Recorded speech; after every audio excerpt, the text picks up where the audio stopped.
This is to be a very exciting Vidhi book Adda. This is on Rajdeep Sardesai's new bestseller on 2024, the election that surprised India. When I was looking for what I'd say at the introduction, I went back 10 years to 29th November of 2014, where we hosted another book Adda with Rajdeep, that time in our small office in Jangpura Extension. That was on his 2014 election book, the first of the trilogy. That was 2014, the election that changed India. And now here we are 10 years later, slightly different setting, same people, discussing Rajdeep's third book. And this is, it gives me great pleasure to welcome Rajdeep, who has mentored us, supported Vidhi from before its inception, and continues to do so today. The last 10 years may have been years where India has changed in many ways, but it's still an India that continues to surprise, which is why we have the 2024 version of this book. And today, this marks the culmination actually of a day-long conference, of a closed-door workshop that we had at Vidhi on delimitation. We have a paper out on delimitation which is available to scan outside, because we think that delimitation has some very fundamental repercussions on the future of the Indian Republic. And we discussed some of those today, and we had a varied participation from folks from various disciplines and from various parts of the country. And there were innovative solutions that came out, or suggestions of solutions that came out, including looking at an old idea that had been discarded of multi-member constituencies, looking at questions of how we can delink it from population control, and several other ideas which I think are worthy of discussion. There were some very fundamental questions on the future of the Indian Republic. But I think one thing that was common to them all is that delimitation is a political question, and that there will be winners and losers politically from delimitation, and who those winners and losers are depend really on the results of our elections. So this is a good moment to zoom out from our academic deep dive into delimitation, to have a more candid chat with Rajdeep on his 2024 book on the election that surprised India, and also his views on delimitation and the future of the Indian Republic. So Rajdeep will be in a candid conversation with my colleague and co-founder Alok Prasanna Kumar, who leads Vidhi Karnataka, and it gives me great delight to welcome both Rajdeep and Alok onto the stage for Vidhi's book Adda. Please.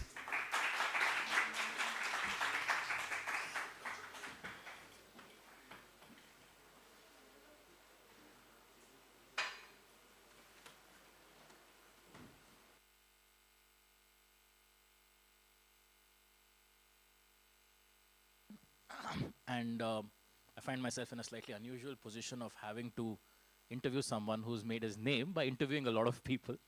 And it's probably the only occasion where the interviewee has given a clue to the interviewer on how to interview him in his own book, when he says that ask any question and question the answer.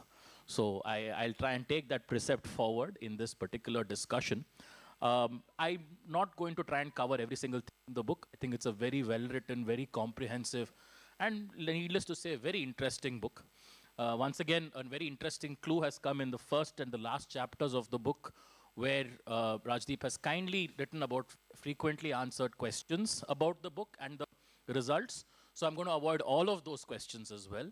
You can all read those and you can read the answers. So what I wanted to do was to sort of try and glean some insights about what this election means for India, not just in terms of the last 1 year or so, but what it means or what it could portend for the future.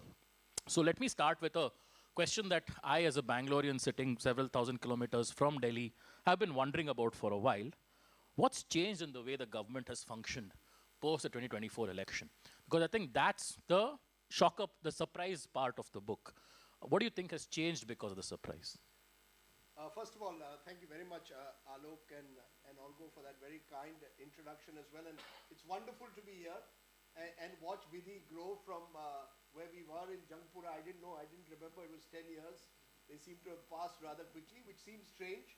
given the kind of times we've gone through in the last 10 years. But it's great to see Vidhi growing, and you've truly done a remarkable job. So I think you and your team deserve a very big hand for having, really been a bit of a trendsetter. And I think delimitation, which you've discussed, is part of that effort, I think, to stretch the boundaries. Alok, you asked me what's changed in the last 8 months. I'm a little hesitant to sort of make any big prognosis of what's changed, because in India, the more things change, the more they remain the same. It is absolutely true of this country. One of the things that has changed since particularly I wrote the book, if you recall in the first chapter, The Gods That Failed, is because at the time, the Prime Minister actually went on record to suggest that he was godlike. If you recall that interview suggesting, "Mujhe malum nahi ki, shayad mujhe meri maa ne janm isliye diya," virtually suggesting he was a non-biological leader. From there to today, I saw in a recent interview, he at least admitted that he may be human like the rest of us, which is important, because I think one of the messages was that eventually the Indian electorate, while believing that Mr. Modi is Neta number one, didn't quite accept this sort of godlike quality where like magical divinity post the Ram Mandir inauguration, where he was actually the Yajman conducting the final ceremonies. He used that to sweep India from Kashmir to Kanyakumari. That didn't happen. And I think that's been a bit of a reality check, both for the media and for the Prime Minister and indeed for the country. So I think one of the changes is that I think it's almost forced the Supremo or the Supreme Leader to acknowledge his frailties.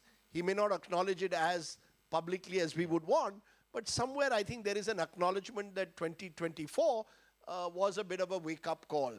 And to be fair, this government in the last 8 months has woken up, particularly electorally. If you look at the BJP strategies post-2024, in the 3 state elections, more specifically Haryana and Maharashtra, they didn't make Mr. Modi the face.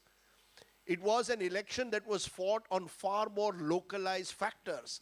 It was an election where a Prime Minister who had earlier dismissed freebies as revdies did exactly that in Maharashtra by bringing the Ladki Bahin scheme, realizing that there is a benefit to be had through cash handouts. It was an election which was fought aggressively by the RSS, which was almost absent during the 2024 Lok Sabha elections, because they also felt that they were being completely dwarfed by the personality cult around the Prime Minister.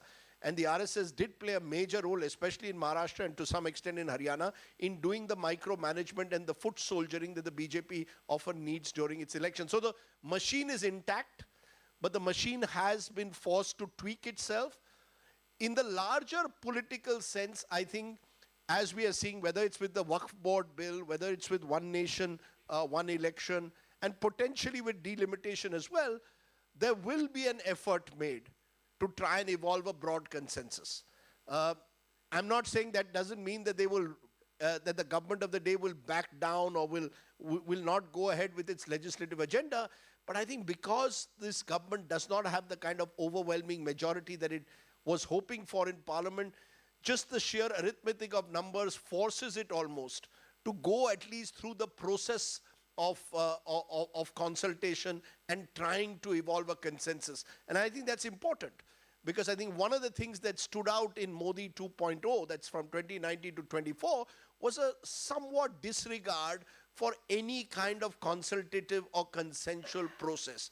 And this most stark example of that was the way the farm laws were brought in. So I think that's another major change that you see, wherein the government of the day is far more acknowledging of the need to try and evolve a consensus. However, as I said, the more things change, the more they remain the same. Yeah. That doesn't mean that there has been a fundamental change in the way the BJP is going to approach itself.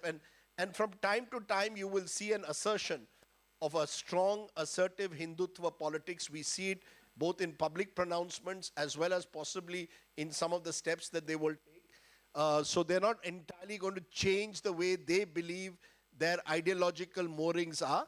But I sense a recognition of some frailties which were not the case between 2019 and 24. So would it be accurate to sort of say that the style of government may be less authoritarian and a little bit more democratic?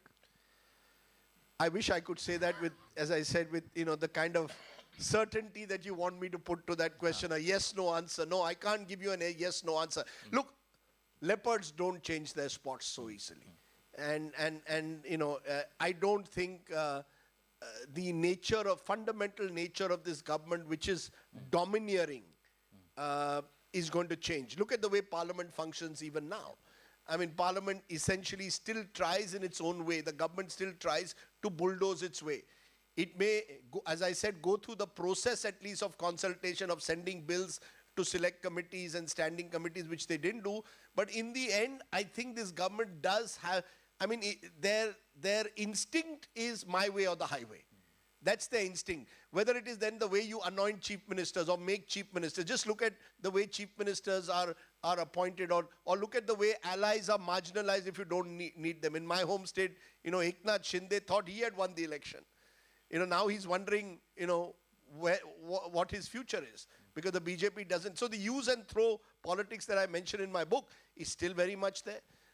So I don't see, Alok, some kind of a dramatic shift, but there is some attempt, as I said earlier, to try and at least send out the message that we want to take along everyone, whether it's a Chandrababu Naidu or whether it's a Nitish Kumar. We want to take them along on this journey. How long it will last, whether this is just a phase, is still uncertain. So now, I mean, again, this is with the benefit of hindsight. We're sitting in March, and this book was probably written during the course of the 3-4 months after the election results. We've seen a lot of state elections take place. In hindsight, would you say that in 2024, people voted against the NDA rather than for the India alliance? Look, I think, Alok, people voted for what I call the diversity dividend. This is the most diverse country in the world. And I think if you discuss delimitation, that is an important element that needs to be factored in. Where the NDA was strong, or where the BJP in particular was strong, especially in states like Madhya Pradesh and Gujarat, they still did remarkably well. There are two outliers really in 2024 were Maharashtra and Uttar Pradesh. These were the two states that cost it a clear majority. In Maharashtra, it was largely because of the manner in which I think they had brought down governments, they had brought down the Shiv Sena government and then chosen to ally with the very forces that they had described as corrupt and unethical, i.e. the likes of Ajit Pawar. I think somewhere down the line, there was no chemistry in that alliance at the time, and the BJP paid a price for that in Maharashtra. There were also local factors. That's why I said this was a diversity dividend. If you went to North Maharashtra, it's very interesting. The BJP lost largely because of onions and the fact that onion exports and the ban on onion exports had affected the farmers there. So it was a very localized election fought in different parts of Maharashtra. Uttar Pradesh was a classic example in my view, and more needs to be written and done on that, of just what happens when a party becomes so large and dominant that it loses connect with some of its cadres. And there was a classic power struggle, I believe, at one level between Yogi Adityanath's people and those of Amit Shah. And therefore, for once, the BJP didn't run a very cohesive campaign in Uttar Pradesh, almost took the election for granted once the Ram Mandir had been built, and lost out somewhere to the caste assertion and caste dynamics that often play out in Uttar Pradesh. I mean, Uttar Pradesh is the one state where I think, there will always be potential challenges that will erupt, and for once, the BJP didn't recognize them. So rather than say was this an anti-NDA vote, pro-India alliance, I think it was a vote where different parts of the country voted differently based on the local conditions in a particular state. I think that is the big picture that I see, that India is this extremely diverse country where one party, one leader, one ideological framework need not work from Kashmir to Kanyakumari. And that's exactly what we are seeing now in the way this language and delimitation debate is beginning to play out. Yeah, and I'll come back to Maharashtra, because I think that result surprised everyone, because the state assembly election. I think both, to be fair, both results surprised everyone. Purely local factors influenced perhaps the Lok Sabha result, but why did those local factors flip in less than 6 months? You know, it's very interesting when you look at the Maharashtra results. It's the actual votes gained by the opposition are virtually the same Lok Sabha, Vidhan Sabha. The BJP's vote rises. And it rises, I believe, on the back of the primary reason was the woman vote. The Ladki Bahin scheme undoubtedly was a game changer. To give 2 crore plus women out of a total electorate of about 4 crore plus women, the benefit of 1,500 rupees a month over 5 months, adding up with bonus to 7,500 was transformative. I mean, it in a state which has become completely de-ideologized, where one day you can be in the Congress, next day Shiv Sena, third day BJP. I think the political fault lines have disappeared, and the voter has become completely transactional. And that transactional voter saw in 7,500 a benefit he was getting, which I think made the huge difference. I know political parties, particularly the Congress, are asking the question, and it's a legitimate question, which I think the Election Commission has still not given a clear enough answer. How is it that 32 lakh voters are added in 5 years between 2019 and 24? And how is it that 40 lakh plus voters are added in 5 months between June and October? Now, I don't believe that, in the Congress conspiracy theory here when I say that, but I still believe that the EC needs to give a better answer than the answers they've given so far. Someone has pointed out in 2009 and 14 also, particularly 2009, new voters were 40 lakhs were added. But in that time, in the 5 years previously also 45 lakh voters were added. Now over or much more than that. Now over 5 years you add 32 lakh new voters. In 5 months you add 40 lakh new voters to the rolls. I don't think that made the difference. I still believe it was Ladki Bahin. I traveled across Maharashtra extensively. It's my home state. And I could sense that the women had seen immediate benefits. It was complete short-term benefit, plus a large amount of polarization. Let's not underestimate the importance that Hindu-Muslim polarization plays on the ground. The so-called vote jihad did have an impact, particularly in urban Maharashtra. Like Gujarat, Maharashtra is also a heavily urbanized state. And in urban pockets, Hindutva and Hindu politics does resonate. So, and plus the opposition. I mean, the quality of the opposition was a huge problem. They spent 5 months between June and October deciding kaun banega Mukhyamantri. Every time you asked Uddhav Thackeray a question, it was more about, around, at least the people around him said, but first Sahib has to be made the chief minister. So they spent so much of their energy in just negotiating seats and kaun banega Mukhyamantri that they forgot they had to win an election. The BJP, Alok, is the most formidable election machine in the history of post-independence India. Their ability to micromanage, they put up, Bhupendra Yadav, the minister. I mean, I don't know how they really managed to, do this,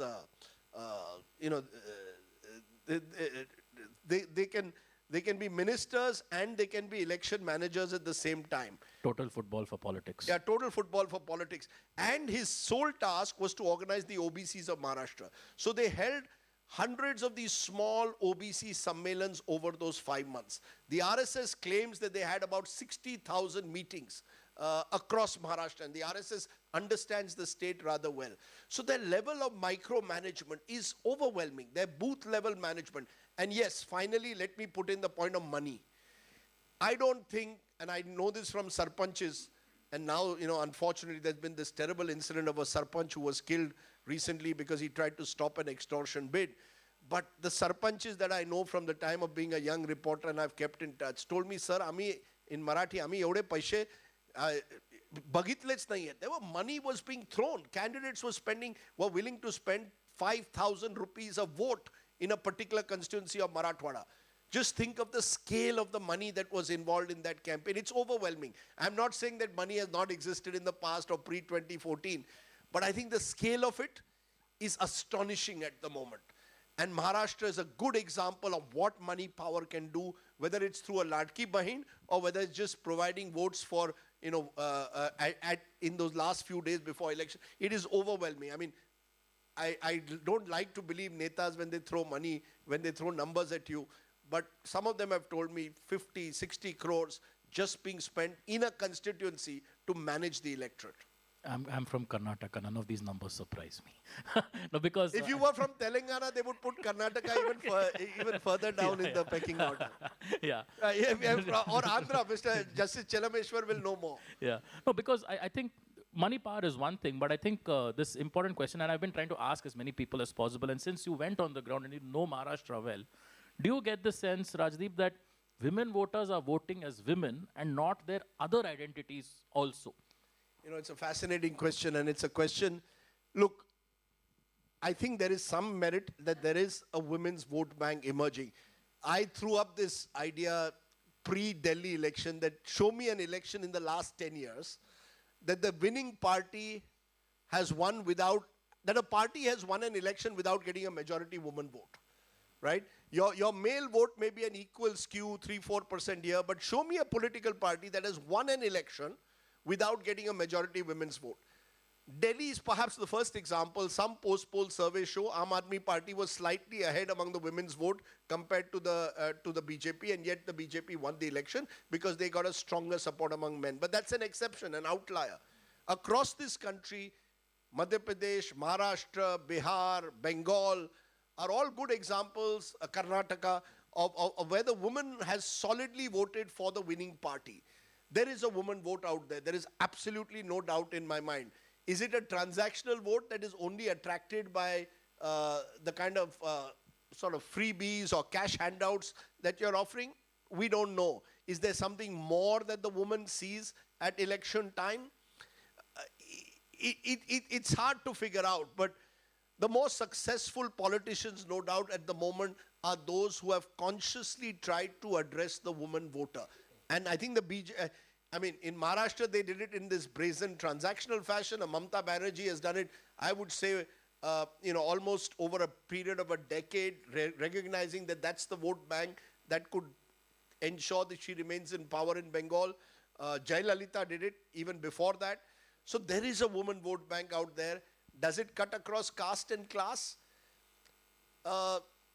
It certainly cuts across, I think, the caste boundaries. In Delhi, the interesting aspect was there's a sense that as you went into middle class areas, the women were more inclined to vote for the BJP.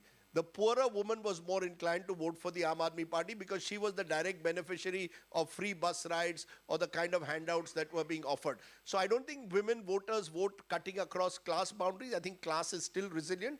But across caste boundaries, I think there is some evidence, especially in a state like Maharashtra where OBC, Maratha, Dalit women all were more inclined to vote for the BJP because of the Ladki Bahin. Just to put, I remember going in Thane to meeting these women, the bais who work in domestic workers, domestic help who work in people's houses. So I asked them, what did you do with this 7,500? So one of them turned out, "Ami pizza party keli." We had a pizza party. But I think when I went to the poorer areas of Maharashtra, I could sense that women there felt, look, the politician we know is making 50 crores, 100 crores. Why can't we get 1,500 rupees? So there was a completely transactional nature of their dealing with the political The reason class. why I ask is because I think in the last few days at least, we've been seeing the reports of widespread anger, at least in Maharashtra and a couple of other states where women are complaining that, hey, we were promised this much and it's not coming through. I wonder if parties have found a way, is it like, and one option, of course, is what you said is just purely transactional, but did parties find a way to connect with women to say, hey, next time you have a problem, come to us, right? Developing this relationship with the women voter. I don't think so. I don't see evidence of that. I think, again, the amount of money that the government of Maharashtra was willing to spend on this campaign, it was overwhelming.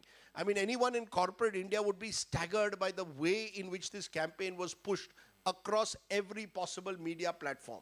So if you have that, they were successful in scaling it up in a very short period of time. But as you mentioned, in Karnataka, Many women are complaining that they haven't received the money now for months.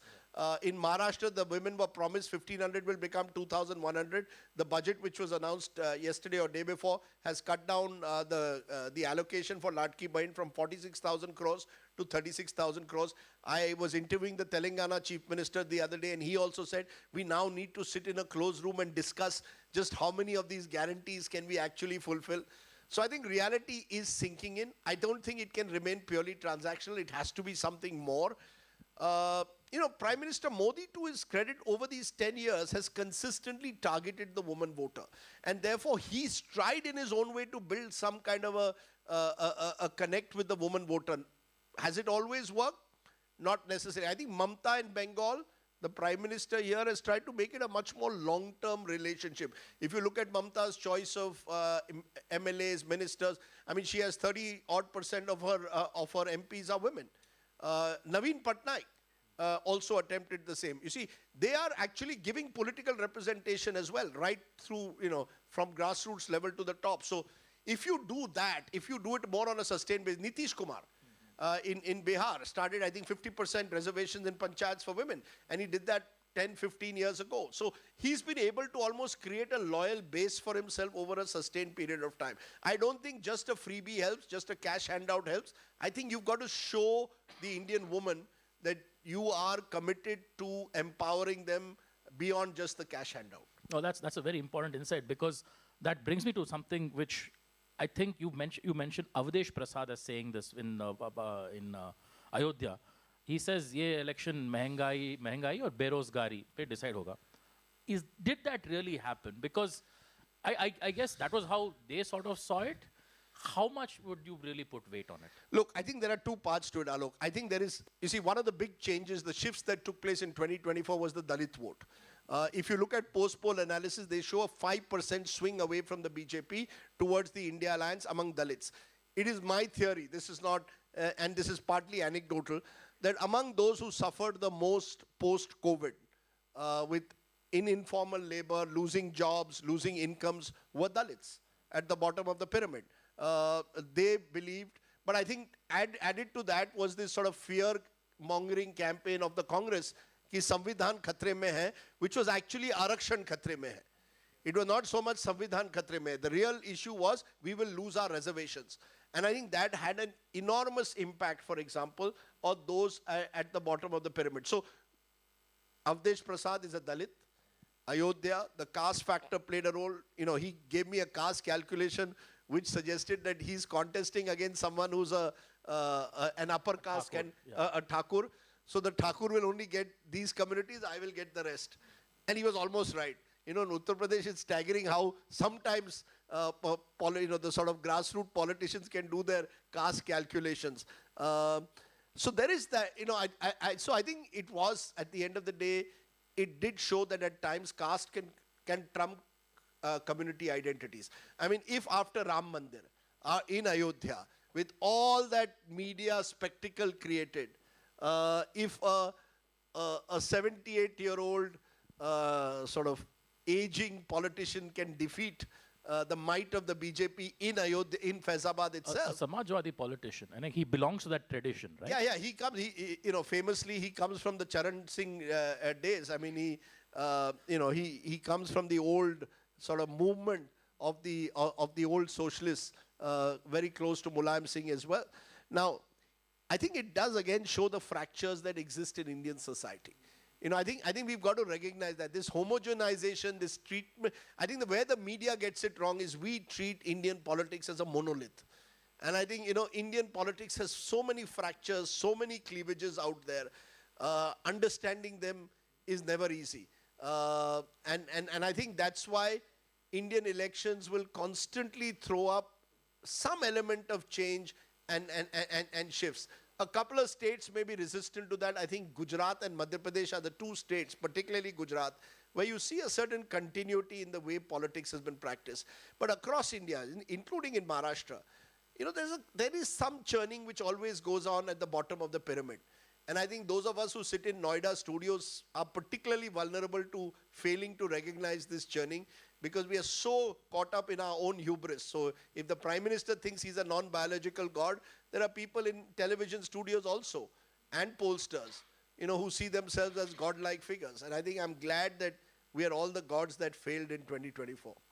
So whoever won or lost, I think there was this popular meme going around. Two people won the 2024 election. One was Yogendra Yadav for his spot-on predictions, and the other was, I think, unwittingly someone like Dhruv Rathi, who became a YouTube star. And your book kind of highlights the new phase. Now, I know you have a YouTube channel and you're on television.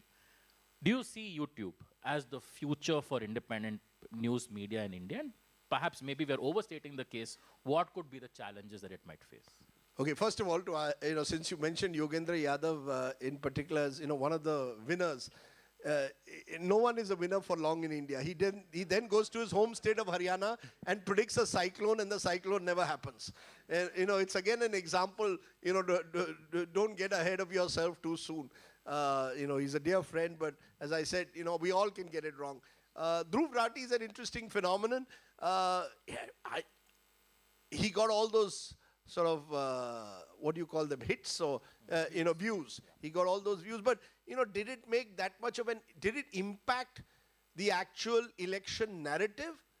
I'm not sure. I said Samvidhan Khatre Mein Hai actually was driven a lot by Dalit influencers, many of whom are on YouTube. I mentioned some of them in the book.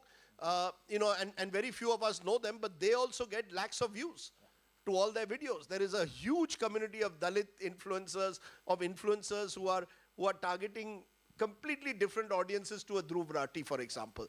So, I think the YouTube world has opened up spaces that didn't exist.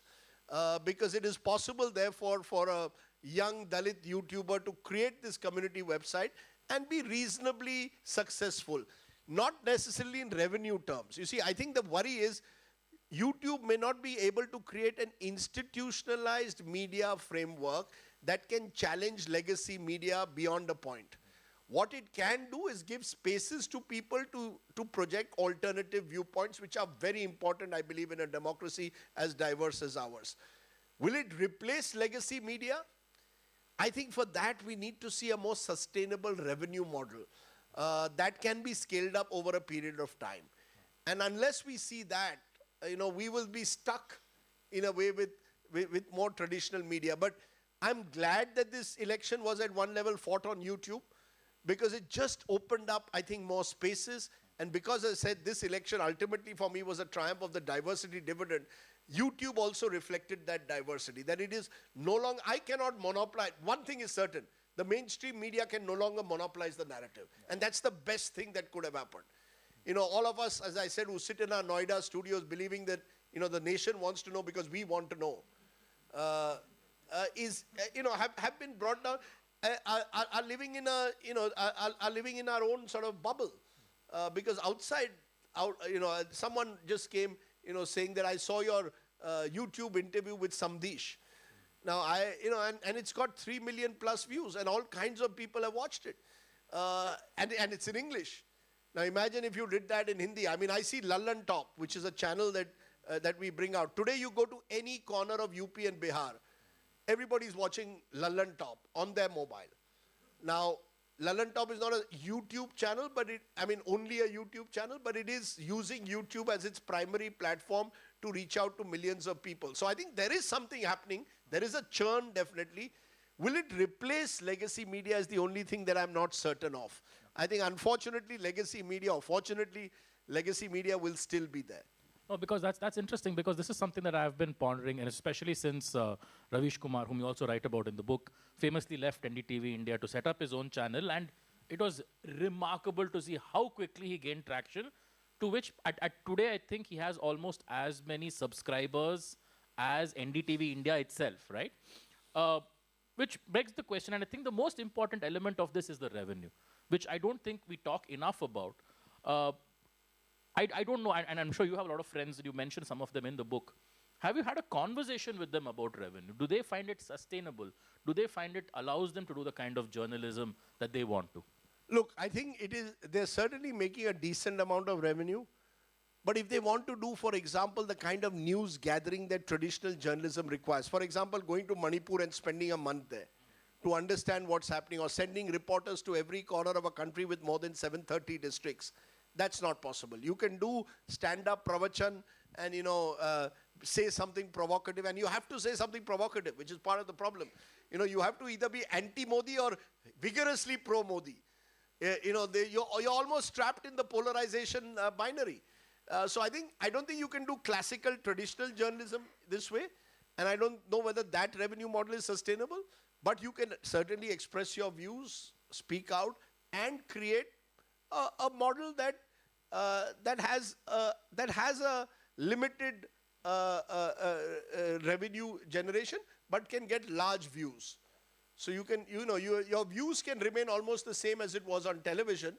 Whether you can then use that to build a sustainable revenue model, that is still a question mark. Most of them have built small teams of 6 or 7 or 8 people. Can you build a 600-person organization stretching across India? I doubt it. Which also raises the final question on this particular point. Do you need to? Because the reason why I'm sort of saying this is because maybe the future is that we have not one Ravish Kumar, but 30, right, across the various states in India with each of their own 6 to 7 teams. That's about 200 odd people doing this. Is that the future, that we decentralize this kind of news to prevent anyone from being captured? Absolutely. And I think and I already see that happening. I mean, you go to different states, you go to different districts, I meet people who are, who have a huge traction in their area because they're connecting with issues in the local area. And I think that decentralization is already happening. And because of the decentralization, fortunately, the homogeneity is ending. Because you have people, therefore, representing different viewpoints in different languages, telling me different stories. In fact, the sameness, the homogeneity exists in the legacy media. We will talk about a train hijack in Balochistan tonight, or what Trump and Zelensky have said. But you look across 6 or 7 channels. If you look at Hindi channels, I call them now the HMV, Hindu-Muslim venom. You look across them, all say 6 of them, they will all be saying the same thing, Aurangzeb, or we've rediscovered Aurangzeb, we are rediscovering, we'll go back to Ibrahim Lodi, and we can even go back further in time. There is a homogeneity taking place in the so-called national media. But I think there is a lot of decentralization, courtesy YouTubers spread across this country. So 2 last questions which relate to the Constitution, which is of particular importance and relevance to us. I think the first, you have hinted at this, while the Samvidhan Khatre mein hai was largely a, Arakshan Khatre mein hai kind of a dispute. There's also one thing that comes through your book is a certain discomfort with Tanashahi. I think a few people mention it in exactly those words. I know Yogendra Yadav in his reporting said this word kept coming up again and again. Does that to you represent some sort of a worry for the Constitution as a whole, not just say reservations? Because this comes through from people across classes and castes. Look, I think this word Tanashahi only comes when you are affected by the Tanashah. Let me be honest, it's not as if the middle class is having some great uprising here and saying, ye Tanashahi chal rahi hai, parliament is being reduced to a notice board, we must protest. I don't see any of that. What I did see, for example, is students who had lost out because of paper leaks in an Uttar Pradesh or a Rajasthan suddenly talking about, ye sarkar jo hai, hamari baat sunti nahi hai, Tanashah hai. So, it is again at one level, if you are affected by the Tanashah in some way, then you speak out. You don't speak out, because you think that India has suddenly become a quasi-autocracy in any form. So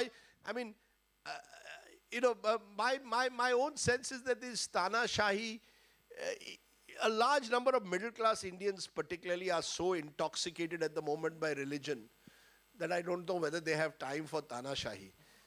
Or they care about, constitutional values or what happens to constitutional norms. I genuinely don't. Are you going to be able to start protests, for example, on the way the RTI has been undermined, or the way the election commission has been undermined, or way the enforcement agencies have been weaponized? I mean, I don't see people hitting the streets on any of these issues. But I think there are local issues on which people do agitate.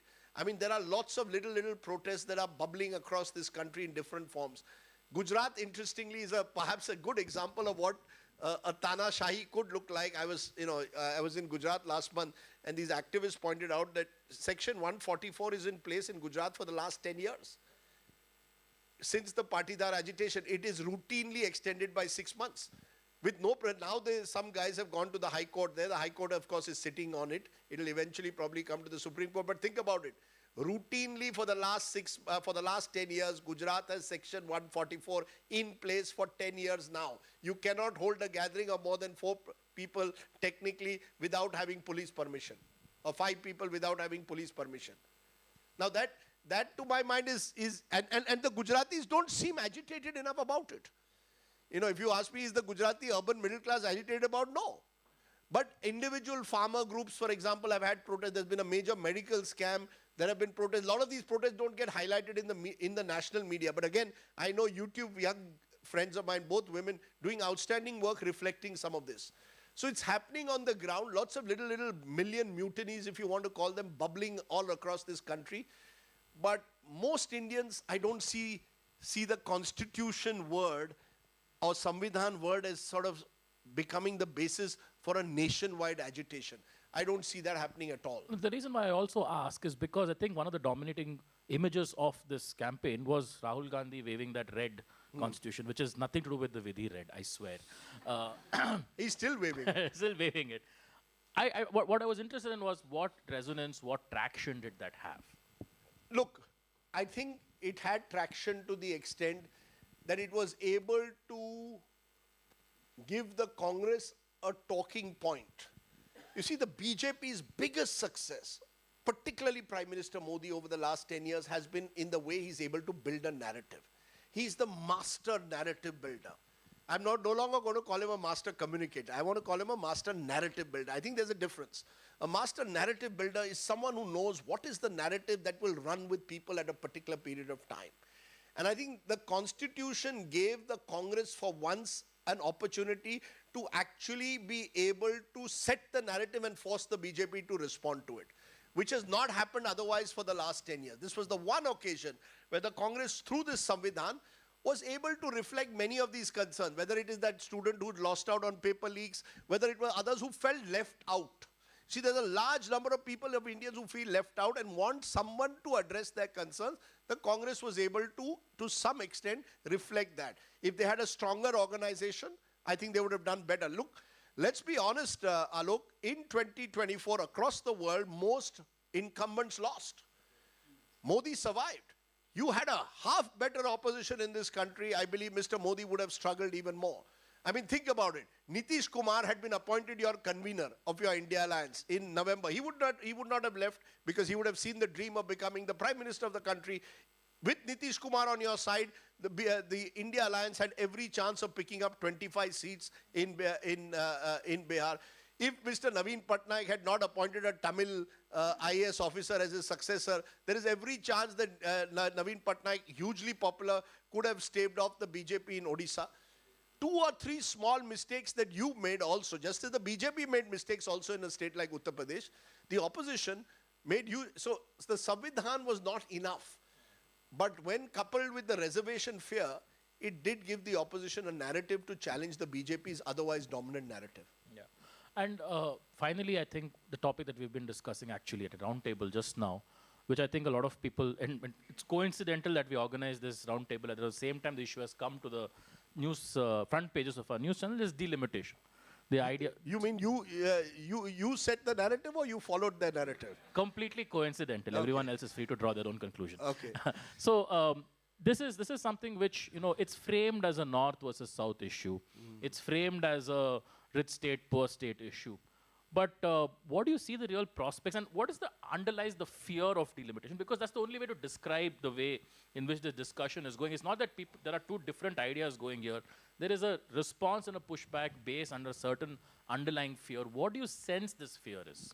The fear exists on multiple levels, Alok, and I don't think this fear started only now. I remember I was 2 or 3 years ago in Thiruvananthapuram, and every South politician from the South who came on the show expressed their concerns over de-reservation. I think over delimitation. I think it's at 3 levels. Political. You see, political power under BJP has completely moved to the north. and the Hindi heartland in particular, and of course the Western Peninsula, if you want to call it Gujarat and Maharashtra. But it's primarily been a Hindi heartland dominant movement. Hindi, Hindu, Hindustan in a way. When there were coalition government, the DMK was always around, the AIDMK also for a while. The South feels that the politics of today, they are getting increasingly left out. So political influence being lost, fear. Fear number 2, economic. Power exists in the South, but the fear is the resources are being taken away by the North. That we are the ones contributing to the tax revenues of the country, but we are not getting back enough. I think it's linked more to the politics, but there's also the economic factor. There's also the cultural factor. Let's not underestimate the power of culture. The feeling, I think, exists in parts of the country that the Delhi is getting more and more distant from us. Anything that happens in our state, we have the Prime Minister's photograph. You know, vaccine card, Prime Minister photograph. Any scheme, Ayushman Bharat, Prime Minister's photograph. What about us? What about our leaders? What about our concerns? It's partly political, but partly cultural also. I mean, what happens to our sense of identity? Whether it's a Dravida identity in Tamil Nadu, whether it's a Bengali identity, whether it's Odia. I thought it's interesting that the DMK has gone to meet Naveen Patnaik. You know, Punjab feels a sense also of alienation. So I think there is this sense, and you saw a sense of that alienation during the farmers' protests as well. So I think there are parts of this country that increasingly feel left out by this sort of domineering Hindi, Hindu, Hindustan politics that is being played out. And I think delimitation has brought some of those anxieties and fears to the fore. That if we allow delimitation to go ahead in the way that the BJP wants, we will be overwhelmed and we will then simply have to do Ji Huzur to Delhi. And I don't think many of these states, some of which have still strong regional parties there, want to entirely accept that Delhi domination. So I think there is that. I think the politics of it is at the core of it, but there are cultural angles, a sense of our language, our culture being overwhelmed, and there is the economic angle, particularly in the southern states, that, you know, we aren't getting the kind of value for the for us being states with much stronger social and economic indicators. And since I'm from Bangalore, I have to ask the question that everyone in Bangalore is asking me. Will we have delimitation before 2029? You know, with Modi Shah, you never know. I mean, you never know. They might suddenly tomorrow announce, you know, that we've decided to go ahead with it. Look at what has happened on the census, right? We are still waiting to hear when the actual census process will begin. Every few months, their sources say census about to start. But nobody knows when it will, right? We haven't, I mean, it's ridiculous actually when you think about it. We are now 5 years late. You know, 2021, we should have been complete. It won't be complete now before the end of 2026. And there is a conspiracy theory that you want to do it in 2026 because then you are legally safe and you can use delimitation for 2029. If you had done it in 2025, then they would have said the first census after 26 and therefore it would have stretched to 2031. Now these fears may be rational, irrational, but they're there. My sense is this government is determined to go ahead with women's reservation. They see that as, again, giving them that women vote of 2029. And women's reservation has been made contingent on delimitation happening. Given that chronology, since we are told chronology samajhiye, I would expect, I would think that they would probably make an effort. But they run the risk of widening cleavages. And we saw that 2 days ago when Dharmendra Pradhan called those MPs from Tamil Nadu uncivilized. BJP's lost Tamil Nadu. In that one Tamil Nadu, humko kuch nahi karna hai. Bas we have to say to the people that we have been called uncivilized by Delhi. We will sweep this election. Let BJP do what they want. Mamata Banerjee will try her own way of sort of, you know, I don't know how successful she will be this time because there is anti-incumbency in her state. But I can see this sort of us versus Delhi battle slowly playing out in different states. I see it in Karnataka now. Siddaramaiah wants to lead a movement of chief ministers on financial resource allocation. I see Telangana's chief minister wanting to do it. Chandrababu Naidu can't because he's getting everything he wants from Delhi at the moment. But who knows what tomorrow brings. So I think there are signs, I think, that this federal compact that we keep talking about is under some element of siege. And therefore, delimitation, even if it happens, will come at some cost. Thanks, Rajdeep. I'll now sort of hand over my asking questions to the audience. So just one request, actually two requests. Please raise your hand. I will call you out. Please introduce yourself. And most importantly, only questions, no comments. So we'll start from the front. Shubhro, can somebody hand over the mic, please?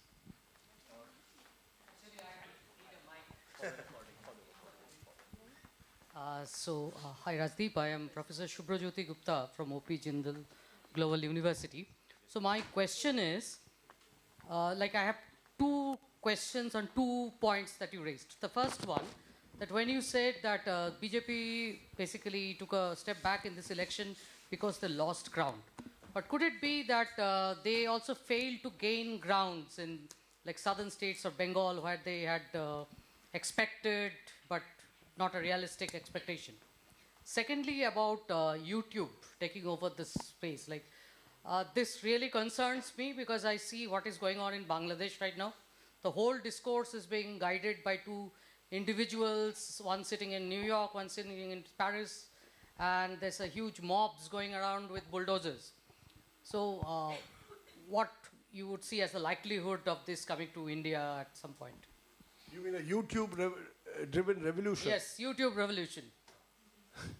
No, you see, first of all, I think India is way too diverse again. I think we do not, and that also links to your first question. I think the BJP underestimated the diversity of this country. One of the interesting things, as I mentioned in the book, Narendra Modi did his maximum trips post Ram Mandir and between Ram Mandir and the elections to Tamil Nadu. So clearly the BJP saw Tamil Nadu as fertile ground. I mean, Mr. Modi doesn't do anything without seeing some electoral benefit in times like that. It didn't work out because I think the diversity and the sense of the sense of Tamil identity is still very strong. And the DMK still has the kind of organization on the ground that the BJP cannot match in Tamil Nadu. It also links to the YouTube question in the sense that, in a country as diverse as us, one YouTuber, two YouTubers can't run this country. A Ravish Kumar will have a huge traction in the Hindi heartland. He may not have the same thing in a Tamil Nadu or an Andhra Pradesh or a Kerala. They have their own YouTubers. If they all come together and form a coalition of YouTubers, then I don't know what that can do and whether that can have an impact. But maybe it can. But I think in India we should be very careful before trying to sort of extrapolate from what's happening in any other country. We are unique. We are sui generis. There is no country like India. I mean, even in electoral behavior, which other country would the same voter vote for one party in May and then vote for a different party 6 months later? It only happens. Republicans vote for Republicans, Democrats stay with Democrats. Indians don't. I mean, this time Arvind Kejriwal's voters may have deserted him, but in previous elections, they voted for BJP in one election and for Kejriwal in the next. And in Maharashtra, it happened to some extent as well. So, let's not get carried away by Bangladesh. Yeah, please go ahead. Yeah, Shruti Kapila. Hi, I should have asked you this ages ago, but very basic, quick question. I've read your trilogy. What explains Modi's, as it were, quite deep popularity, as well as therefore the BJP's, in the sense that if you compare the 70s, when authoritarianism was, as it were, there was a shakedown of politics, precisely because of executive power overdoing things. So I just want to know where you fall on that, that he has, as you say, bucked the global trend, and the opposition, whatever you may say, I mean, I think your book is less sort of, it's more critical on the opposition, right? One could argue that the opposition did fairly well. It came within 40 seats of defeating them. Look at it if you put them all together. So just therefore then what explains him? First of all, I'm not as critical of the opposition in this book as I've been in previous books. I actually, I've often said Rahul Gandhi's never missed an opportunity to miss an opportunity. I've said that in the past, but I think this time there was a genuine attempt made by the opposition to create some kind of a challenge to Mr. Modi. But to answer your first question, I mean, there is no one explanation. There can never be for, why Mr. Modi's become this enormously popular figure over such a sustained period of time. I often say he's been at the right place at the right time. I mean, let's be honest, he has benefited hugely from a growing frustration, anger, with politics as usual as symbolized by the Congress. I think those 5 years between 2009 and 14 in particular created the ground for someone to emerge as a nationalist populist hero who said, I'm going to come as the knight on shining armor and set things right. Underlying that was the fact there is Hindutva and the rise of the Hindu middle class in particular, and the rise of religion as a crucial marker of political behavior and identity.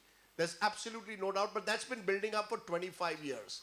That didn't happen only in 2014. It can stretch back to 1990. In fact, interestingly, I was just doing a discussion on London Top about the state of the Gujarat Congress, and I pointed out to them that it was in 1990 that the Congress, that the Janata Dal Gujarat, which was formed essentially as a party of old congressmen tied up with the BJP to form a government. And when Advani was arrested in October of 1990, that government fell, and immediately the Congress went and supported Chimanbhai Patel, who merged with the Congress. So that kind of short-termism, there are lots of factors. So, you know, that process of the Hindutvaization of states like Gujarat and indeed of this country is a 25-year-old process that culminated in what we saw in 2014. But 2014 itself and the rise of Modi is, to my mind, Modi embodying a muscular nationalism, Hindutva politics, and an anti-elite anger. Because in this period, the opposition has singularly failed to provide a sustained challenge. Where is the sustained challenge? You can't be Rahul Gandhi in 2017, because I'm talking of Gujarat and we were discussing it. In 2017, you go to Gujarat and call yourself a Janudhari Hindu and say, I want to compete with you on the Hindutva plank. Then 5 years later, you say, no, I'm going to now take you on some other, this is an ideological war against Hindutva. You've got to be sustained and consistent. And thereby, if you had provided, just like Mr. Modi's built a narrative, if you had been able to successfully build a counter narrative over a period of time, I think Mr. Modi can be defeated. Having said that, let me also take responsibility as a representative of the media. The media has been abjectly fearful, timid, and unwilling to challenge the establishment. I mean, which other country would the Prime Minister not give his details of his education qualifications, and the media would not ask questions again and again, and now it's going in a sealed envelope to a court? What is the sealed envelope? What is so secret? Don't show it. Now, I'm looking at you only, sir. But I'm just saying, you, just as I'm an embodiment of the media and our failings, you've got to take responsibility of what the courts have failed to do. But in general, had the media also been more questioning? For example, demonetization. Did the media question it enough of things that went wrong, or indeed the economy in the last few years? So I think there is that element. Institutions have also been captured. So institutional capture, rise of muscular nationalism, the rise of religion as a marker of identity politics, the growth. I remember Arun Jaitley told me something that has stuck. India is becoming more and more of a middle class country, and the more middle class we become, Hindutva will become more and more resilient and powerful. He's right. Go across India and urban areas in particular, even in Haryana where the Congress lost, they lost largely in urban pockets. There is no urban narrative that the opposition has been able to offer to challenge the BJP's dominant narrative. Urban India is, and more India is getting urbanized.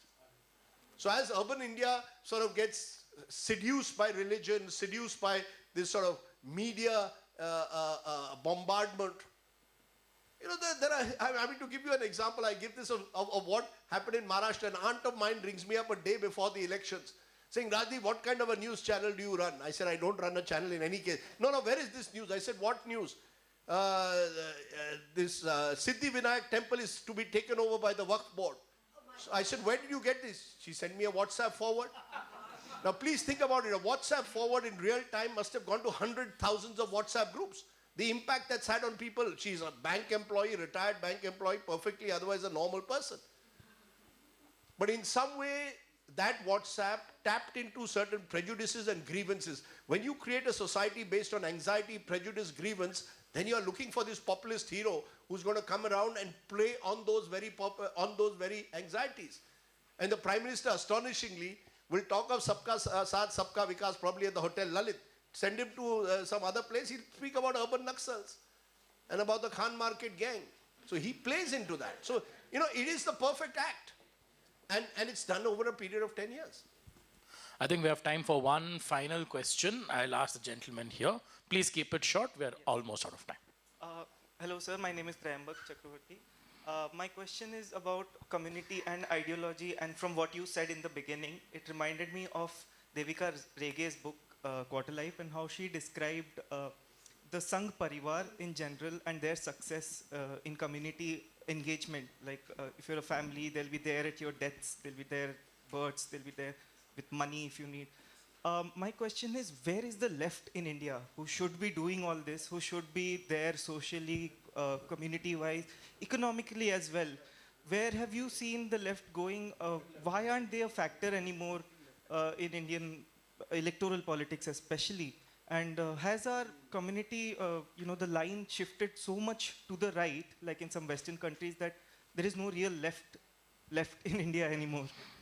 Where is the left in India? You know, I don't know how to answer that. But look, the decline of the left predates the rise of the right. You know, let's not suggest that the left's decline has begun with the rise of Modi. You know, the irony, of course, as I said, these 80s, early 90s, an interesting period to observe, because the left and the right got together to prop up VP Singh's government. You know, the Congress, of course, opened the gates of the Babri Masjid. We can go back into history. But the rise, look, the decline of the left organizationally has been a secular decline over a long period of time. The community engagement let's also not exaggerate it. It exists in certain states. It's not as if the Sangh Parivar across this country is constantly engaging in widespread. It's succeeded in some states, it's failed in others. It's not as if it exists in every state of India equally. But yes, they've made a genuine effort. Look, this is a 100-year project, which is, we said, you know, the 100 years, I think September or October. This is a 100-year project of a millenarian, with a millenarian objective of changing remapping India to a completely different idea. That's been their project. They're just lucky that, in a way, that they've been able to peak at a time when the forces that should be challenging them are down and out. But again, I give you Gujarat as an example. How do you, even if there was, let's say, there are parts of this country where, even if you wanted to, let's not use the word left, let's just say agitational, activist politics that challenges, you know, the dominant narrative. Where is the space for that? Who is going to give you space? Does the media give you space? Will the judiciary give you space? The judiciary ends up virtually sanctioning an attempt to call you anti-national and puts you in jail or threatens you, threatens to put sedition on you. Or chooses, as in Bhima Koregaon, for you to spend years in jail without getting bail. I mean, we are creating, in a way, the recipe for a society where it is almost impossible to challenge the dominant narrative. There is a capture. I mean, my original title of this book, when I started writing in 2023, was going to be either hat-trick or capture. Because there is an institutional capture that has taken place over the last decade. And I think that makes it very difficult for even these small spaces to emerge. I mean, the farmers of Punjab have shown that you can do it, but in a limited area. But across the country, for a party like the left, it's going to again need sustained public support, which doesn't exist. The middle classization of India is making parties like the left struggle. Everyone is aspirational. What does every Indian want? More wealth. That's the dream across India at the moment. How do I get more wealthy in the fastest possible time is becoming the one thing that seems to unite large parts of this country. Where does the left stand in creating those conditions where you feel, yes, they will fulfill my aspiration? The right is doing that. A mix of religion, a mix of a promise of a 5 trillion economy. One last question, there was someone. No, I think, okay, Jeet, we'll just have the. Just mute, mic. Do you see a counter narrative emerge? Because we are also going into a power vacuum potentially sooner or later with the Prime Minister getting older and so on. So that, in my epilogue, I reflect on that without providing any answers. But I do believe that exactly, if there is to be a challenge, it will probably first come from within. Now, when it will come, how it will come, in what form it will come, we don't know. But as we saw, even with the Congress party, which was the dominating party for so many years, eventually some of the challenges did come from within. People went and formed parties of their own. I mean, it's interesting. About 3 years ago, I calculated India had 10 chief ministers who were former congressmen. And one of the facts, one of the statistics I put out in the book is there are more than 100, and BJP contested 435 or 438 seats. 115 of their candidates are former congressmen. 25% of the BJP's candidates were former congressmen. Instead of creating a Congress Mukt Bharat, you've created a Congress Yukt BJP. You know, so the challenge will come, because there are states where, you know, some of you meet, and that's what happened in UP. Some of the old workers felt that, you know, who are these outsiders you're bringing in and giving them ticket? They're parachuting on us. Whether it will happen during Mr. Modi's lifetime or post Mr. Modi, nothing is permanent. I fancy it will happen more post Modi. You know, that's when I think some of these cracks, which are, Mr. Modi holds it together through the sheer persona, this is sort of personality cult politics, as Indira did. I mean, you know, we attribute the decline of the Congress to now, but the Congress has not won more than 35% of the votes since 1984, right? There's been no election where they've won, I think, more than 35% of the vote. That's 40 years. And my other final theory that I leave you with is that I believe no great Indian empire really lasts more than 40, 50 years. I mean, the Congress at its peak was, you could argue, Gandhi taking over the movement in the 20s to 1975. And then the decline begins, which is, so the BJP could be just at the start of it. But what will follow Mr. Modi, I think, will determine which direction the BJP goes. And I don't think it will be as smooth as the BJP hopes it will be.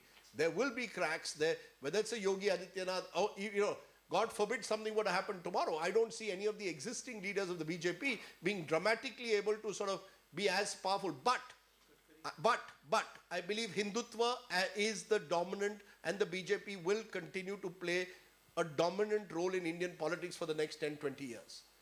The Congress party is not in a position at the moment organizationally, particularly organizationally, to challenge what the BJP is all about. This Sam, Dam, Danda, Bhed politics. The Congress under Rahul Gandhi has to recover and recapture the centrist space. Without that, I can't see the BJP being challenged. They'll be challenged by the regional parties, because the regional parties have far more hunger. But I don't see the Congress in its present form being able to challenge the BJP's dominant as a pan-India party. Thanks, Rajdeep. And let's please give him a round of applause. We have to close now. Thank you so much. I think that was a great discussion, and urge everyone to please read the book. Copies are available outside, if I'm not mistaken, and you can ambush Rajdeep later for a signature. Thank you to everyone who's joined us today at this talk. Thank you to our sign language interpreters who have done a great job. Please do give them a round of applause. And finally, I would like to thank Keshav Suri and the Lalit, our hospitality partners, and also India's most inclusive hotel chain. Thank you everyone for being here. I hope you all have a good evening. Thank you.